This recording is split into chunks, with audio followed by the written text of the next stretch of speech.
Umalma ang mga fanay ni JM Ibarra sa issue nito na hindi raw ito namamansin ng mga fans at naglagbas pa ang mga ito ng resibo. Matatanda ang pinag-usapan namin dito ang nasabing issue nung nakaraan kung saan ipinagtanggol ito ng kanyang mga fanay. Panoorin po natin ito. Wala! Ala! Kasi may isang papaliwanag ko na lang. Magpapaliwanag kami. Kasi nung lumabas po sa amin last Friday yun, Rodel, Kuya Romel, sabihin ko sa'yo, kinuwento namin sa'yo, di ba? May mga fans na hindi nagustuhan yon kasi sinasabi nila, ang hindi nila nagustuhan, yung video na yon ay galing daw sa basher ni JM. Correct. At alam na daw nila kung sino ang may pakananon. Correct. Pero according to them. Yes, ang hindi maganda, yung masabi na na parang sinasabi nila na parang one-sided lang, mga ganon-ganon.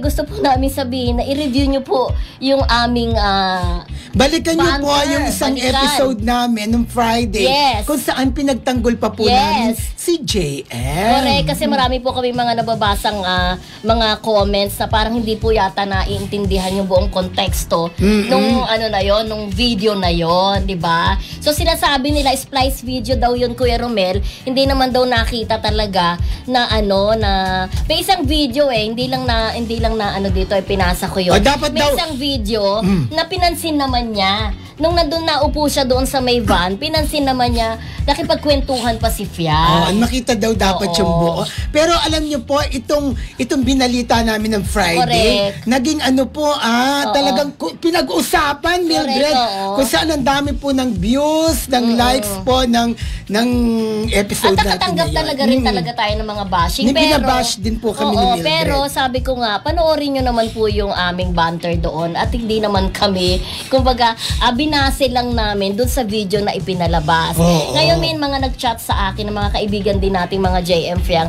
Sila nag-gets nila yung point natin at nasubaybayan din nila kung paano din natin pinagtatanggol ang JM Fiang kapag may mga issue sila. At saka Mildred, alam nyo, alam ng mga JM Fiang fans yan na mahal na mahal namin ang dalawang yan. Correct, sa yung mga issue nila kay Correct. At dumalaw pa yan sa ating studio nung nasa Naranghita pa tayo, di ba? Pero gusto kong magpasalamat, special mention talaga, yung mga JM Fiang, hindi naman natin nilalahat-lahat. Yung mga JM Fiang na nagpapasalamat sa support ang binibigay natin at naintindihan ang punto natin. Correct. Diba?